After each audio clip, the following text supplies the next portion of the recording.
Hoje nós estamos aqui para ministrar mais uma lição desta revista que a razão da nossa fé. Nós precisamos, cada dia, aprendermos mais. E para aprendermos mais, nós precisamos exercitar. Exercitando, começando com algumas coisas que às vezes não são fáceis. Realmente não são fáceis. Esse tema de hoje, na lição de número 4, vai falar sobre o Senhor e Salvador Jesus Cristo. Olha só ali, eu coloquei aquela imagem ali nessa introdução, dizendo e colocando quem é Jesus. Quem que é Jesus?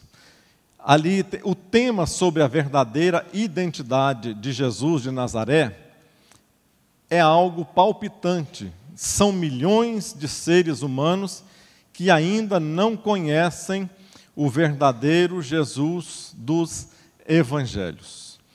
Às vezes nós pensamos que só de nós ouvirmos falar o nome de Jesus, nós temos um certo conhecimento.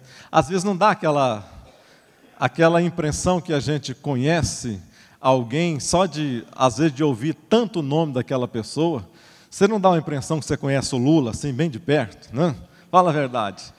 Não dá aquela impressão que todo dia está ouvindo o nome dele nos jornais, de alguma coisa. O Sérgio Moro, então, você pensa, nossa, é amigão, né? Dá vontade de dar um abraço no camarada, né? É como se fosse, assim, aquele cara chegado mesmo. Por quê? De tanto nós estarmos ouvindo o nome de alguma pessoa. E assim é com Jesus. Quantas pessoas que imaginam que conhecem a Jesus e ainda não têm um conhecimento prático dele. Conhecem somente de ouvir falar. Conhecem somente porque alguém fala todo dia, às vezes vem na igreja todos os dias, está ouvindo músicas, ouvindo canções, ouvindo pregações, mas a pessoa, ela não tem aquele conhecimento que faz com que ele seja fortalecido, revigorado, fortificado, que a fé dele possa ser uma fé embasada mesmo. Se alguém perguntar para você, por que você é crente? Por que você é crente? Qual seria a sua resposta para essa pessoa? Por que você é crente? Por que nós somos crentes? Por que eu sou chamado de crente? Mas, primeiramente, eu quero ser chamado de cristão. Porque crente, a Bíblia diz que até o diabo crê. Só que é uma crença que não leva a lugar nenhum. É uma crença que vai levar, vai lá para o lago do fogo no final, vai estar levando ele. Então, às vezes, a gente tem essa impressão que conhece. Eu queria falar um pouco aqui, da teoria um pouco sobre Jesus, sobre o Senhor, sobre Salvador, sobre esse nome, que aqui na sua revista diz que é a história mais traduzida.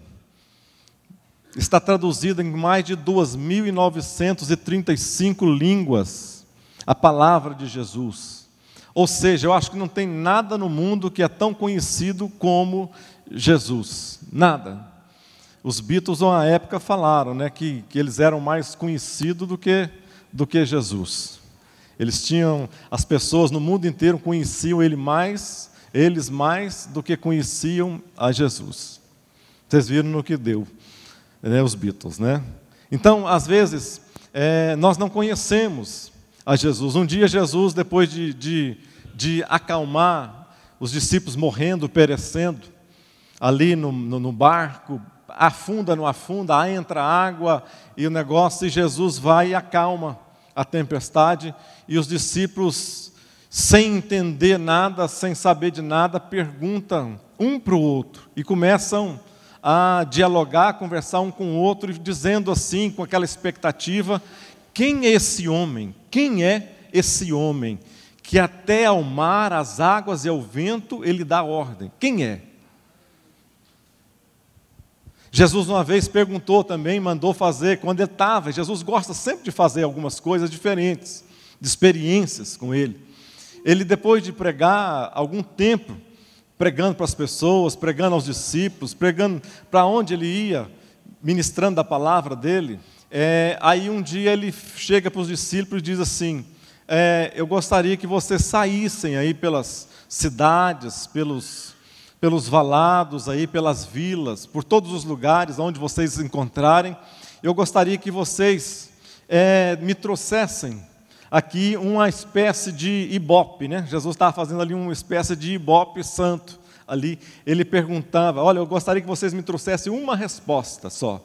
Eu estou aqui há muito tempo com vocês, mas eu gostaria que vocês saíssem por aí e perguntassem fizessem a seguinte questionamento, a seguinte pergunta: quem dizem os homens que eu sou? Quem dizem os homens que eu sou? Imagina, Jesus, depois de pregar muito nas cidades, naquelas currutelas, naqueles lugares onde ele passava, onde curava, onde fazia milagres, agora ele perguntava para as pessoas, mandou perguntar para as pessoas. E os discípulos saíram durante algum tempo e fizeram aquela pesquisa, e chegou para Jesus, voltou para Jesus, e falou assim para Jesus: olha, Jesus, 10%, eu que estou achando, tá? Heresias 3, verso não sei quanto, tem. 10% acha que o Senhor é João Batista, 25% acha que o Senhor é Elias, 14% acha que o Senhor é Jeremias, e mais um restante acha que o Senhor é algum dos outros profetas. E Jesus olhou para eles e disse o seguinte, porque eles estavam com ele todos os dias. Eles caminhavam com Jesus todos os dias. Jesus olha para eles e pergunta: e vocês? Quem vocês acham que eu sou? Houve um silêncio. Houve-se um silêncio total e geral, até que alguém se levanta e diz assim, olhando para Jesus: tu és o Cristo, o Filho de Deus. Irmão, se nós não entendermos quem é Cristo, se nós não entendermos quem é Jesus, a nossa fé é uma fé vazia, é uma fé religiosa, é uma fé que nos faz levantar como as pessoas que vão daqui para a Trindade a pé, vão para a Trindade de joelho, vão para a Trindade fazendo as coisas, vão lá para a Aparecida do Norte. Fala, essas pessoas não têm fé? Claro que têm fé. Às vezes tem uma fé maior do que a nossa, mas é uma fé vazia, é uma fé sem nexo, uma fé sem sentido. E às vezes nós, com a nossa religiosidade que nós aprendemos durante o tempo que a gente está junto, convive junto, às vezes nós não preocupamos em saber verdadeiramente quem é Jesus para nós, quem é Jesus para você, quem é Jesus para mim. Qual a pergunta que ainda ecoa, às vezes nas vontades de Deus, é que quem é Jesus para nós? E aquele homem que disse, o Senhor é o Filho de Deus, aí Jesus disse para ele assim: olha, não foi a carne, não foi o sangue que te revelou, mas foi o próprio Espírito de Deus. Ou seja, você quer conhecer mais a Deus? Pastor, eu não estou entendendo aonde o senhor quer chegar. Eu vou te explicar. Você quer saber quem é Jesus?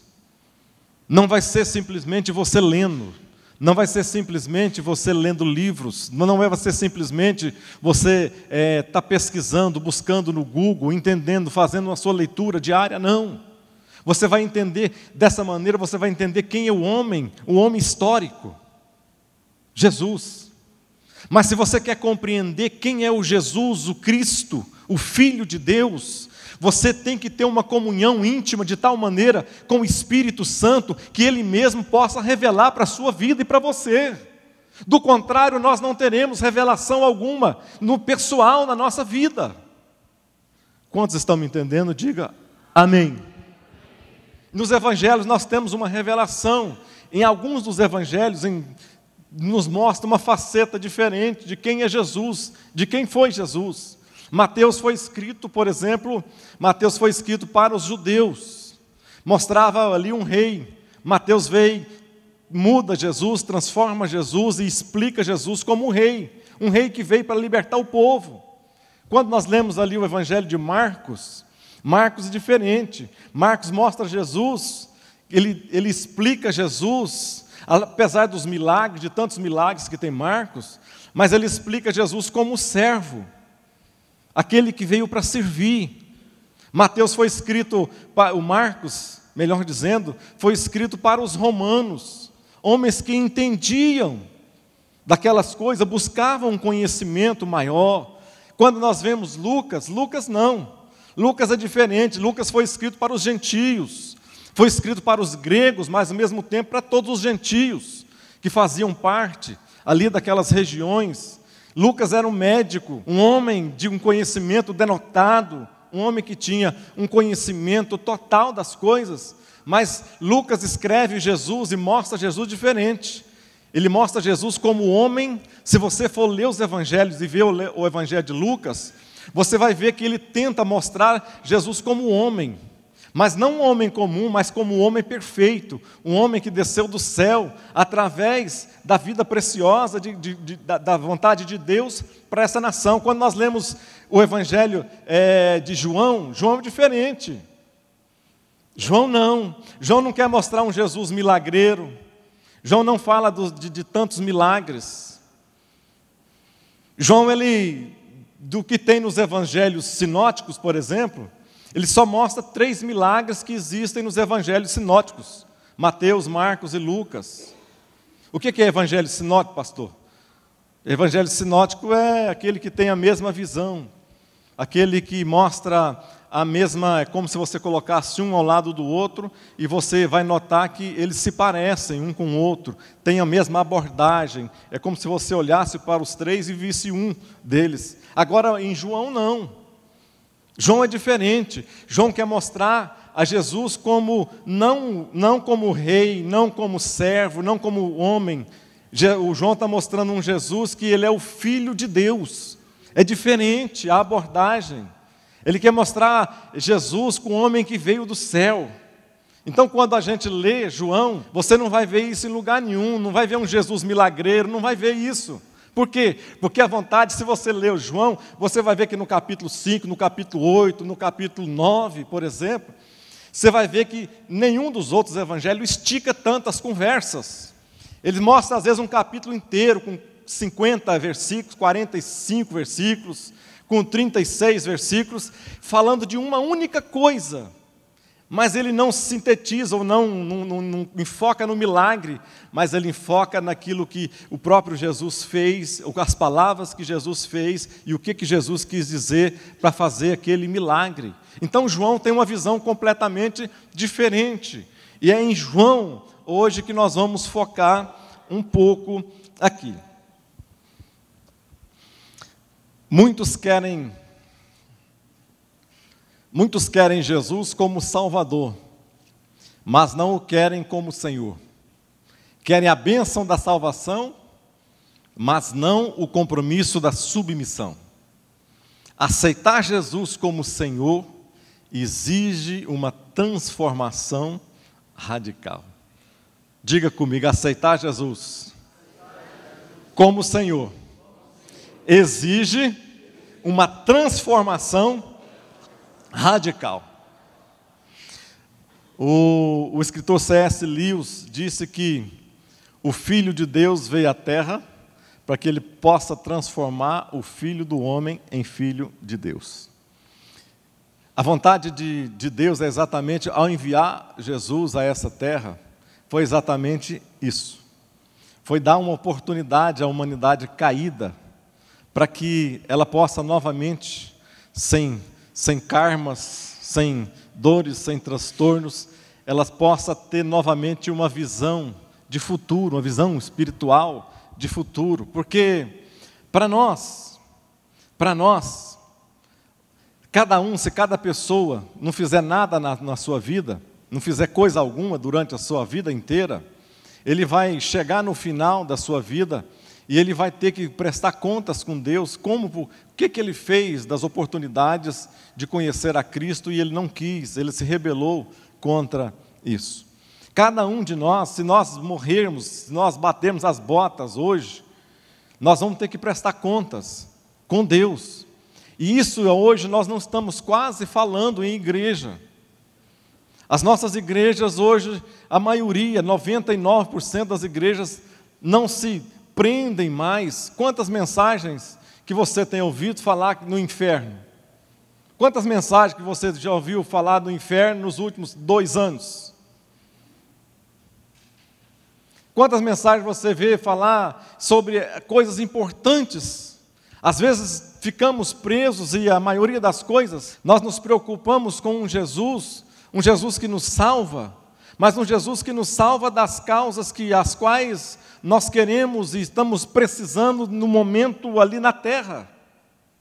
Nós queremos um Jesus que Ele venha nos salvar de falta de dinheiro, nós queremos um Jesus que venha nos salvar das nossas aflições da alma, queremos um Jesus que venha nos salvar de que nós não estamos tendo oportunidades, queremos um Jesus que venha nos salvar porque as famílias estão desestruturadas, oramos por um Jesus que nos salva porque nós temos doenças, temos enfermidades, temos vastas coisas, queremos um Jesus que faça aquilo, a vontade às quais nós estamos carecendo, estamos precisando nos momentos. Mas nós nunca entendemos que nós precisamos muito mais de alguém que seja aquele que nos dirija.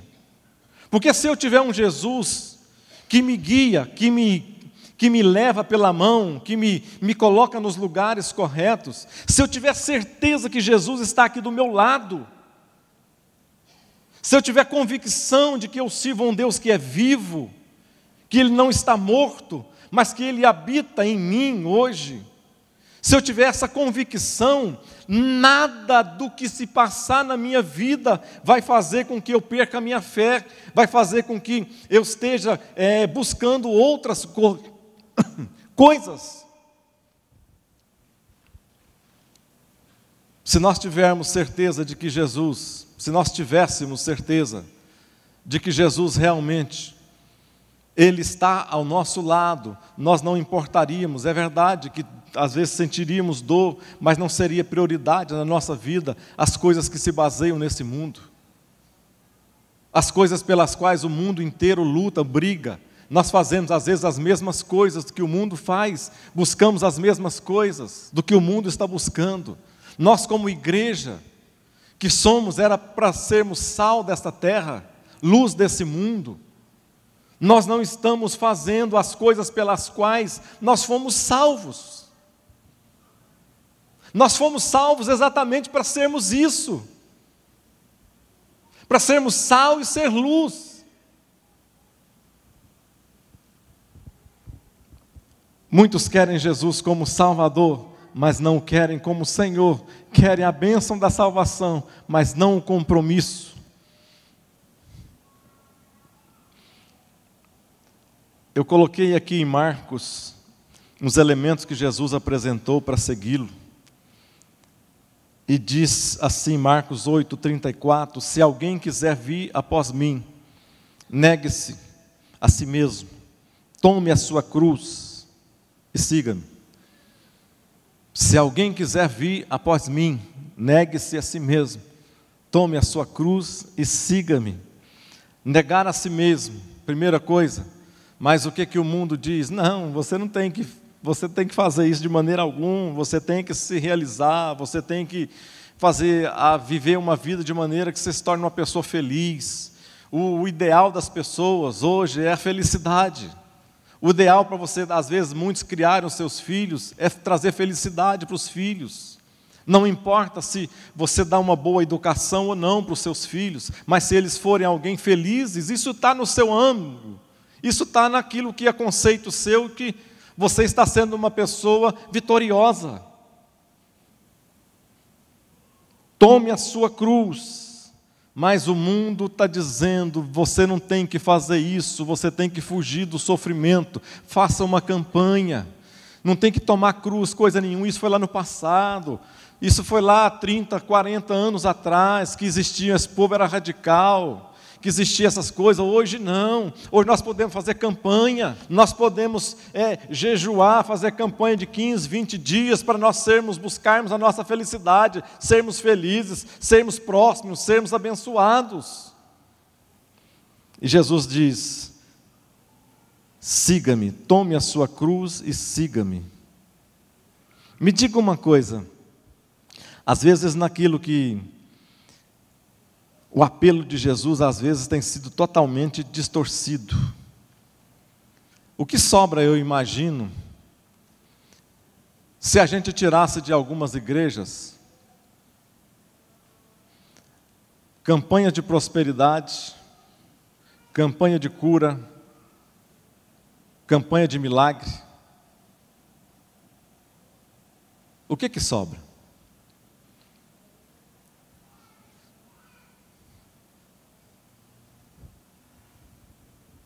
O que sobra para nós, no seu pensamento, no nosso pensamento, se nós arrancarmos essa teologia de prosperidade em todas as áreas da nossa vida? O que sobra no nosso coração para servir a Deus? Quantos aqui pensam na sua vida em buscar em oração, que é a melhor coisa? Quantos aqui trocariam a prosperidade financeira pela santificação da sua alma, da sua vida? Quantos trocariam aqui a oportunidade às vezes, da doença, mas ser uma pessoa com um coração contrito, alguém que está seguindo a Jesus de perto, alguém que está negando o mundo, mas está seguindo a Jesus sem ter medo? Ah, mas eu estou passando por doença, por enfermidade. Isso não significa coisa alguma diante de Deus. Se fosse assim, os nossos apóstolos, que é onde está baseado toda a nossa estrutura, os pais da igreja, onde está baseado aquilo que embasou a nossa fé, eles eram homens totalmente derrotados. Seriam homens totalmente derrotados, frustrados. Imagina Isaías, um homem que é um quinto evangelho, um homem que teve as maiores revelações de Deus na vida dele. Não existe outro, depois eu acredito, que não teve outro. As revelações tremendas, Paulo estruturou através de estudos a igreja, mas Isaías teve revelações tremendas daquilo que seria o futuro, daquilo que seria o Messias, daquilo que seria o Salvador. Homem que tinha intimidade com Deus. A morte dele foi tranquila e serena. A morte dele foi assim, cheio de anjos cantando, cheio de amigos, cheio de pessoas juntos, cheio de bênçãos financeiras, regada a tudo, regada de muito dinheiro, muita prosperidade, saúde. Foi assim que Isaías morreu?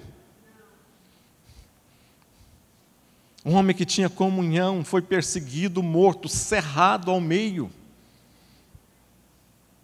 João, que teve as maiores revelações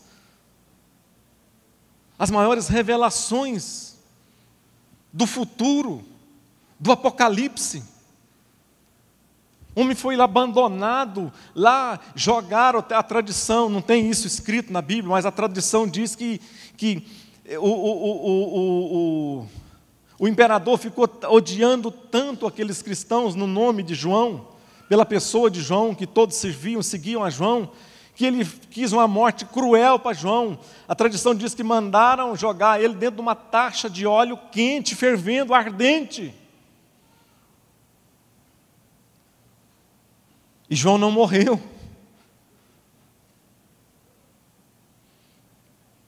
Então não morreu na taça fervente, vai ficar com as cobras, com os bichos, com os animais, numa ilha. Levaram ele, lançaram na ilha de Patmos, agora vamos ver se ele faz. E João lá na ilha de Patmos, ainda glorificando, exaltando, tendo comunhão com Deus, com o corpo talvez todo queimado, cheio de coisas, todo estragado, deformado. Lá Deus dá a maior revelação, que foi o Apocalipse para ele, lá naquele lugar. E nós estamos pensando em coisas boas para nosso dia a dia. Ninguém está pensando no céu.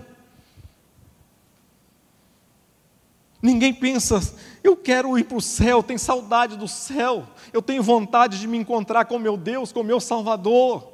Eu vou fazer todas as coisas aqui, nessa vida aqui, mas é pensando nele. É pensando em ganhar almas para Ele. É pensando em fazer com que a minha vida seja tão santa, que as pessoas olharão para mim e vão querer ser a mesma coisa que eu sou. Se você não tiver um carro novo, e não puder trocar de carro a cada 4 anos, 3 anos, 5 anos, mas se você tiver uma chama ardente no seu coração, esperando a volta de Cristo, você pode ter certeza que no final, quando Ele te chamar, você vai estar glorificando a Deus por aquilo que você não teve nesta terra e por aquilo que você conquistou durante a sua vida inteira, baseado na sua chama ardente de fé, no esperado que um dia a trombeta iria tocar, soar, e o seu nome seria falado, e você levantaria e subiria para viver eternamente com Ele. Eu coloquei lá, Jesus cura, lá uma igreja, lá com muitas pessoas, Jesus prospera, lotada de gente. Do outro lado ali, Jesus salva, uma viva alma, lá buscando salvação. Diga para mim se não é isso que acontece no nosso dia a dia. Eu não quis nessa lição, não quis ficar com muita teoria, com muita teologia em cima disso daqui, mas eu quero colocar isso em prática na nossa vida.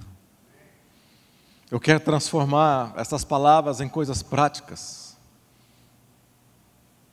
Eu quero transformar esse momento, esse dia, que nós possamos sair daqui pensando em algo, pensando em ser crente melhor, pensando em ser um cristão melhor,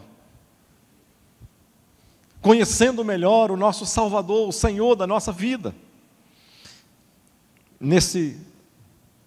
O Senhor e Salvador, Isaías 43:3 diz assim: porque eu sou o Senhor teu Deus, o Santo de Israel, o teu Salvador.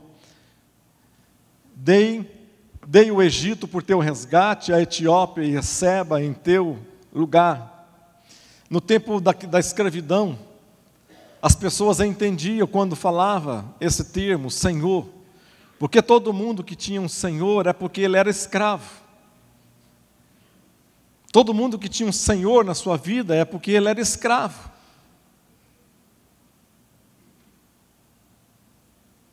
Se você quer ter na sua vida uma comunhão maior com Deus, é exatamente isso que nós temos que fazer. É não ter mais o meu eu. É dizer como Paulo, já não sou eu mais, mas agora é Cristo que habita em mim.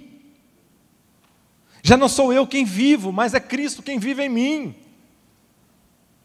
Pastor, só deve fazer isso tudo, né? Só deve estar 100%. O senhor está falando? É porque só está 100%. De maneira alguma. Eu tenho buscado, tenho tentado, tenho falhado, tenho errado.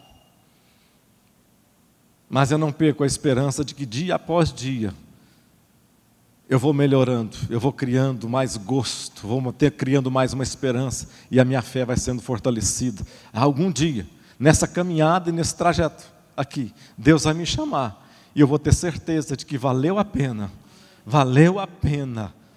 não confiar nesse mundo, mas valeu a pena confiar na palavra que Deus tem a nosso respeito. Senhor, as pessoas entendiam, sabiam que a pessoa era escravo, então essa pessoa tinha um dono. O que Jesus quer fazer na minha vida e na sua vida, quer ser dono da minha vida. Nós não somos dono de nada. O problema nosso é que nós ficamos tão grandes que nós achamos que somos donos de algumas coisas. Tudo que nós temos vem dele. Tudo que nós somos vem dele. E nós não entendemos isso. Nós achamos que nosso trabalho, nossa inteligência, a nossa maneira de se comunicar com os amigos, a nossa disposição de estar conversando, fazendo novas amizades, é que tem aberto às vezes portas para nós. Se fosse assim, muitas empresas de crente não estariam fechando.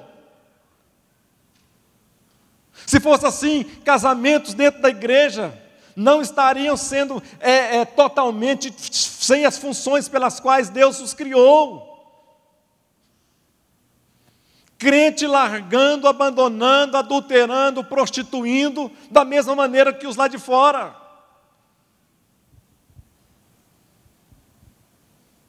Se não for o Senhor na nossa vida, se não for Ele na nossa vida, nós não conseguiremos parar em pé.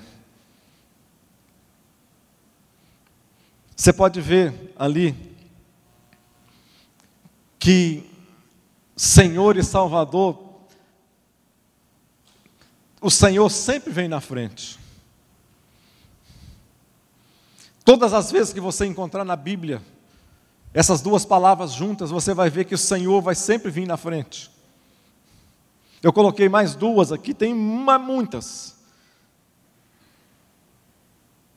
São 39 expressões desse jeito, que tem Senhor e Salvador juntas.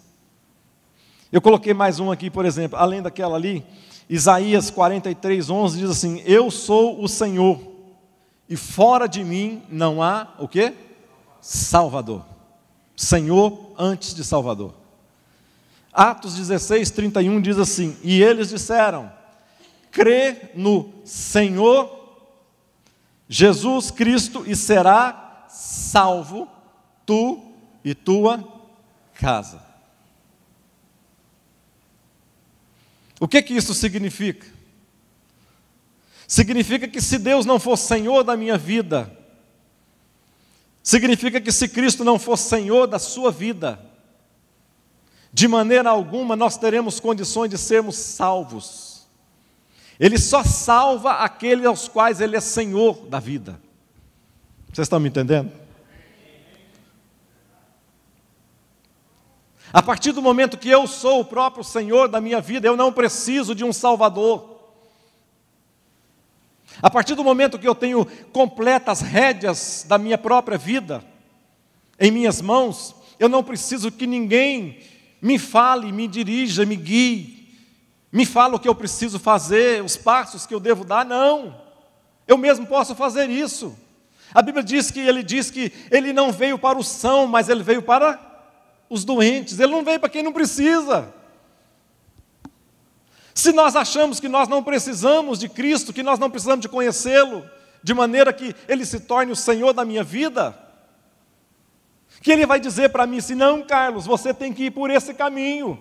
Eu falo: por esse caminho eu não vou, tu não manda em mim. Eu que sei da minha vida, afinal foram tantos anos que eu paguei o preço para isso. Ele diz: esse caminho não vai prestar. Está bonito agora, tá? Está legal agora, tá?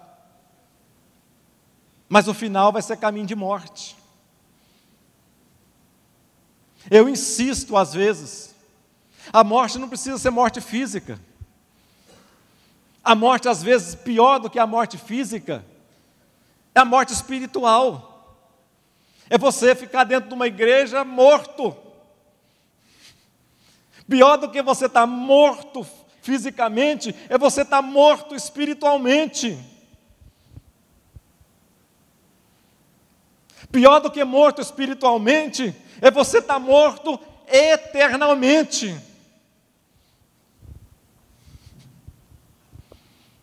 Vamos mais.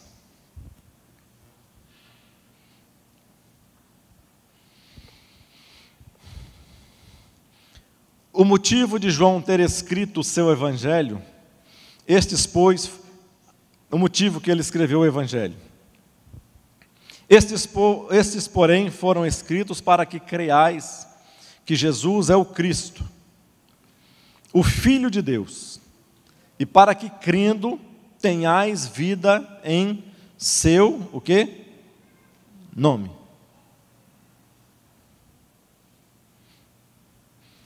Jesus Cristo. Muitas pessoas perguntam, nossa, mas Jesus tinha um sobrenome bonito, né? Jesus Cristo, será que é a mesma coisa que Carlos Vilela? Parece que Jesus tinha um sobrenome bonito, né? Jesus Cristo, é um sobrenome bonito. Ali está dizendo que, para que creais que Jesus é o quê? O Cristo. Cristo não é sobrenome de Jesus. Ele faz parte. Vamos ver. Jesus é... Não vou entrar aqui. Cristo significa, se você olhar lá no hebraico, se você vai no hebraico, na tradução, lá do Antigo Testamento, que você vai vendo alguma coisa em hebraico, você vai ver que a palavra Mashiach significa, traduzido depois, transliterado para Messias, e no Novo Testamento, no grego, a palavra Christos, é a mesma coisa que significa ungido. Ou seja, quando nós olhamos para o Antigo Testamento e vemos o Messias, e olhamos para o Novo Testamento e vemos o Cristo, nós estamos vendo a mesma pessoa, vendo a mesma coisa, dizendo que aquele ungido, onde que era esperado, colocado óleo sobre a cabeça, onde que era aquelas pessoas, normalmente os reis, né? O ungido, o Messias é o Cristo, o esperado, aquele que foi nas previsões, nas profecias, foi dito e foi esperado, agora chegou ele, é o Cristo. Então, quando Jesus vem e chega como Cristo esperado, o ungido de Deus, ele veio simplesmente para mostrar às pessoas que ele era o Filho de Deus, e muitas pessoas não entendiam isso. Eu vou passar para frente aqui. É porque Israel, a maioria das pessoas de Israel ainda esperam o Messias, né? O Mashiach. Eles esperam ainda, eles veem Jesus como um profeta, mais um dos profetas, e não como o Messias, não como o esperado, como ungido de Deus, o que veio para tirar o pecado, acabar com o pecado do mundo. Jesus é chamado de o Filho de Deus. O que significa o termo Filho? No Novo Testamento, porque ele é Deus e veio de Deus, Jesus mesmo disse, eu saí e vim de Deus, em João 8,48. E ele diz novamente, saí do Pai e vim ao mundo. Outra vez deixo o mundo e vou para o Pai. Esse relacionamento, irmãos, de nós entendermos isso é muito difícil. É muito difícil. Não pense que isso é fácil. Quanto mais você estuda, quanto mais você se aprofunda, mais dúvidas você tem e você tira e você tem na sua cabeça.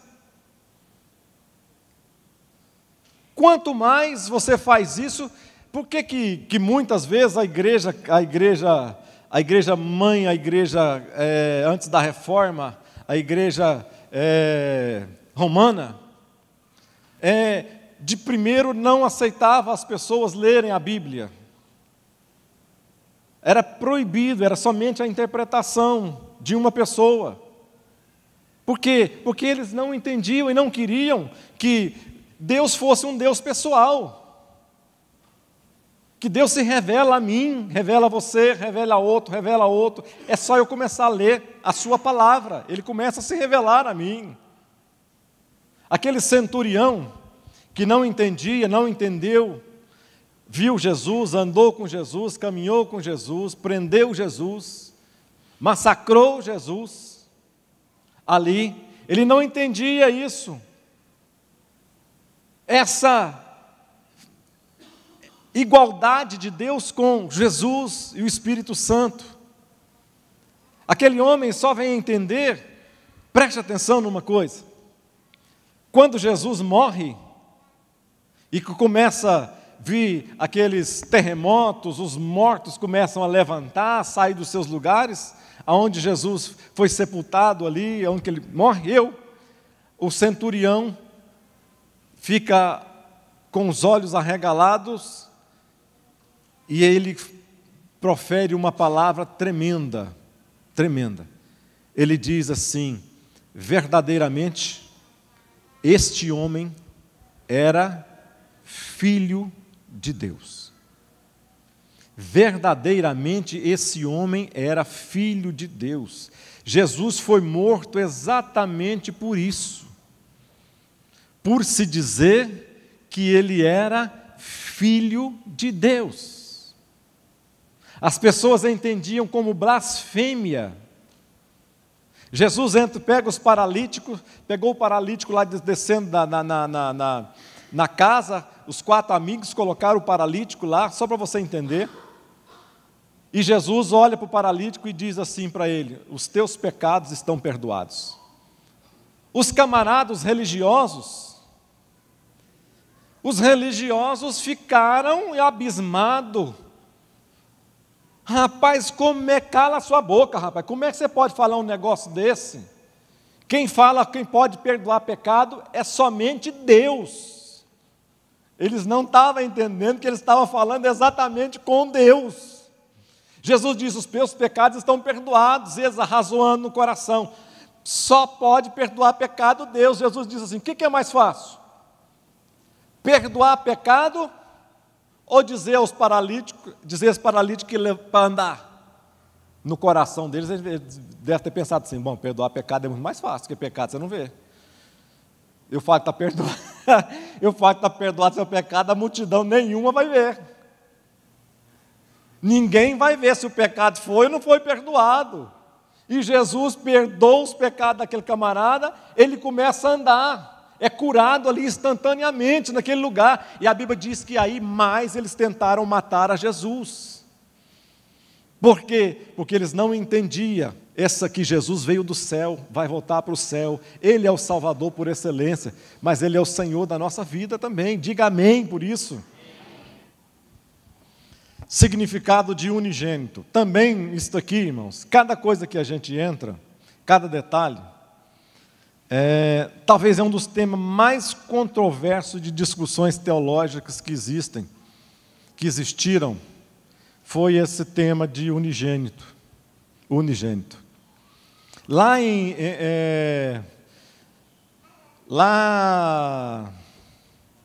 Desde que Jesus morre, João, o último evangelho escrito por volta de 98, anos 100 depois de Cristo, foi o Apocalipse ali. Então, de lá para cá foi aparecendo as teorias. Jesus morre, aí começam a aparecer teorias. Quem que era Jesus? Aí no ano mais ou menos de 300, mais ou menos, apareceu um negócio terrível. Terrível. Aí, porque João, ele escreve, na realidade, o seu evangelho para exatamente tirar aquelas teorias erradas, para desmistificar que quem era Jesus realmente. Porque as pessoas entendiam que Jesus, na boca a boca das pessoas, assim como os discípulos, nem os discípulos entenderam quando ele perguntou: quem diz os homens que eu sou? As multidões não entendiam quem que era Jesus. Então, muitos vinham daquelas seitas antigas e colocavam Jesus como se fosse um desses líderes daquelas seitas terríveis. Um Jesus que humano, totalmente humano, um Jesus totalmente que não era um Deus. Então, mas mais ou menos lá para o ano de 300, apareceu um presbítero na igreja chamado Ário, é o que criou o tal do arianismo. O que esse Ário falava? Ele dizia o seguinte: Jesus é unigênito, porque fala que ele é unigênito. Se ele é unigênito, ele é o único que foi criado. Então, aí ele começou a disseminar isso, que Jesus foi o primeiro e único ser criado por Deus. Então, Jesus foi criado por Deus, e se ele era criado, ele não era Deus. Ele é bom, ele é o cara, ele é o curador, ele é o top de todas as coisas, mas ele é uma criatura de Deus, ele teve um início. E João começa a escrever lá, quando você vê: no princípio era o Verbo, e o Verbo era Deus, e o Verbo estava com Deus. Por que João está escrevendo isso? Ele escreve isso no primeiro verso de João, porque ele quer fazer as pessoas lembrarem lá dos primeiros versos de Gênesis, onde diz: no princípio criou Deus os céus e a terra. Aí diz que verbo era a palavra. Então João está querendo ligar e faz essa ligação do verbo Jesus, o verbo vivo, a palavra, com aquele que trouxe a revelação lá na criatura, lá em Gênesis 1, onde foi criado todas as coisas, que Jesus era esse verbo que criou todas as coisas, e ele estava com Deus, e ele era Deus. Aí esse Ário levantou essa questão dizendo que Jesus foi um ser criado. E foi na época do imperador Constantino, que aonde antes de fazer aquele cisma das duas igrejas, a igreja ortodoxa e a igreja romana, que foi depois, bem lá para frente, né? Uma ficou em Constantinopla, que foi por causa do nome de Constantino. Constantino morre e eles dão o nome da Nova Roma, dão o nome de Constantinopla. Mas aí ficou as duas igrejas. Mas esse Ário fez um movimento tão grande, falando que Jesus era um ser criado, que a igreja da época teve que reunir e fazer um concílio. Reuniu, então, bom, esse negócio está indo longe demais, nós temos que colocar uma lei nisto aqui. O que eles fizeram? Reuniram 318, parece, bispos ali, cada um do Oriente, do Ocidente, cada um de um lugar, reuniu esses 300 homens e criaram uma norma baseada na inspiração do Espírito Santo, e eles chegaram à conclusão, e inclusive o credo que nós temos hoje da Assembleia de Deus, ele é um pouco ligado nesse credo que foi feito lá na cidade de Niceia, no ano de 325, depois de Cristo, quando Constantino era o imperador. Esse Constantino, ele ficou tão irado com esse negócio, porque a mulher dele, a tradição diz que ela era cristã. E um dia antes dele sair, ele não era. Um dia antes dele sair para uma guerra tremenda lá, ele teve um sonho. E ele começou a ver umas coisas, viu umas cruzes, e viu que a vitória dele estava na cruz. O que ele fez, então? Mandou que tudo quanto é lugar fosse pintado no escudo uma cruz. Uma cruz. Aí pintaram nos escudos e ele saiu para a guerra com esses escudos pintados, com esses negócios pintados, ganhou a guerra temendo. O que ele fez? Falou que a partir daquele momento agora todo mundo tinha que ser crente. O cara ficou tão entusiasmado que ele pôs uma lei. Imagina, pôr uma lei no Brasil, a partir de hoje todo mundo tem que ser crente. Todo mundo ficou crente, ele ficou entusiasmadíssimo. Aí ele imaginava que a religião era o cimento do seu reinado, porque ele via que, como os cristãos, não tinha problema, não tinha dificuldade, não tinha guerras, as dificuldades eram bem menores, por causa dos cristãos. Então ele achava que a religião era o cimento do seu reinado, era aquilo que dava a base, segurava. O que ele fez então? Ele mandou reunir na cidade de Niceia e fez então esse concílio. E nesse concílio eles chegaram à conclusão, eu não vou ler o credo de Niceia aqui, que tem algumas coisas, eles chegaram à conclusão de que realmente Jesus Cristo era o unigênito do Pai, ser da mesma substância do Pai, ser incriado, mas um ser que estava com Deus, é um ser que era o mesmo Deus. Então isso ficou difundido pelas nações todas, e a partir daquele momento ali de Constantino, então, as pessoas então desse credo aqui, elas começaram a entender melhor. Teve mais alguns credos aí para frente, mais algumas dificuldades, mais algumas lutas que teve, mas hoje nós chegamos aqui como igreja, né, como a Assembleia de Deus, que ficamos com um pouco do credo. Se você nunca teve esta curiosidade, você pode entrar na internet tem. Você vai lá no Google e pesquisa lá, credo das Assembleias de Deus no Brasil. Aí você vai ver lá 14, 16, algumas, a CGAD, a Convenção Geral das Assembleias de Deus, eu acho que tem 14 pontos, a outra convenção acho que é 16 pontos. Os batistas têm a sua convenção, têm o seu credo, outros têm, do mesmo jeito.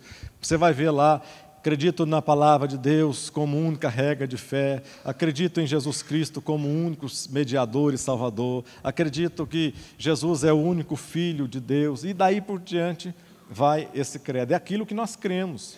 Em que você crê? Por exemplo, baseado no nosso credo, que foi feito pelas Assembleias de Deus. Não vai dar mais tempo para nós irmos mais. Esse assunto é um assunto que não tem fim. Não tem como você falar que conhece todas as coisas, você não conhece, ninguém conhece. Ninguém conhece coisa alguma, aliás. O negócio é nós estudarmos a palavra de Deus, é nós colocarmos a palavra de Deus como regra de fé na nossa vida. Importante nós entendermos que a palavra de Deus nos leva para mais perto do Pai. É importante nós entendermos que a palavra de Deus é quem faz com que os nossos olhos sejam abertos. É importante que você lembrar que a palavra de Deus é que gera fé no seu coração. É isso que você tem que entender. Sabe, eu te incentivo, te motivo a ler a palavra de Deus, porque quando você lê a palavra de Deus, quando você está triste, às vezes, você vai ver que você começa a ler um texto na Bíblia Sagrada, que você já leu 2 vezes, 3 vezes, 10 vezes. Você já leu aquele texto. Mas em um momento que você precisa de uma palavra de Deus, você lê aquele texto e você vai ver que as palavras saltam ali da Bíblia. E quando elas saltam ali naquele momento, elas vão entrar nos seus olhos, na sua mente, e você vai ver que Deus começa a falar no seu coração. E quando você menos sente, você está conversando com Deus, você está falando com Deus, você está dizendo as suas dores para Deus, e você vai sentir si mesmo Ele falando com você, através da sua própria palavra. E começando na palavra, você vai trocando umas ideias ali com Deus, e você vai sentindo isso. Então não deixa de ler a palavra de Deus. Aprender a Bíblia é bom, é ótimo você aprender a Bíblia. Mas a Bíblia tem que ser lida, não é só para você aprender, para dar aula, para ministrar, para discutir com outras pessoas, não. A Bíblia deve ser lida para ser vivida por você, no seu dia a dia, a Bíblia pessoal. Para você viver esse Deus, ter uma experiência com esse Deus que é pessoal. Vocês estão me entendendo? Diga amém. Então vamos ficar de pé então, para nós orarmos a Deus. Querido Deus, nós te louvamos nesta manhã, Senhor, por tudo que o Senhor fez, por tudo que o Senhor faz na nossa vida, por tudo que o Senhor realiza no nosso dia a dia. O Senhor é bom, meu Pai. O Senhor tem cuidado de nós, o Senhor tem sido um Deus zeloso em todas as áreas da nossa vida, e nós temos muito que te agradecer, ó Deus, mas nós precisamos e queremos, anelamos te agradecer muito mais, porque um dia o Senhor morreu naquela cruz do Calvário, Pai. Ó Deus, e quantos de nós aqui, nós não tínhamos nenhuma aspiração, nós não tínhamos nenhuma chance de um dia te conhecer melhor, e o Senhor deu o seu próprio Filho, que hoje, Pai, habita em nós, o teu Espírito Santo, que faz com que nós possamos te conhecer e te conhecer melhor, ó Pai.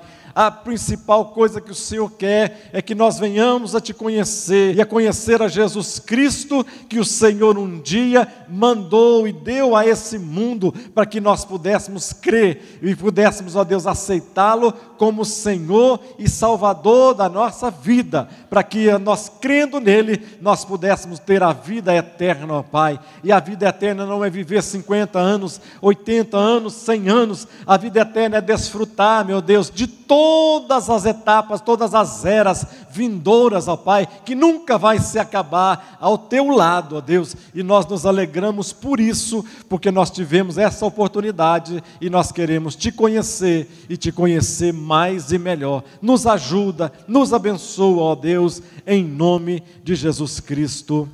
Amém. Amém. Uma igreja alegre, participativa. Todos os domingos, às 9 horas, um delicioso café da manhã e uma escola bíblica abençoada. Às 18 horas, culto da família. Segunda, às 14 horas, Manancial Feminino. Terça-feira, às 20 horas, Homem de Verdade e Mulher Ideal. Quarta-feira, às 19h40, culto de ensino, além de uma programação semanal para todas as idades. O nosso sonho é expandir o reino de Deus e chegar a todas as nações do planeta Terra. E eu quero convidar você a fazer parte desse grande projeto que com certeza Deus vai te abençoar. Catedral da Família.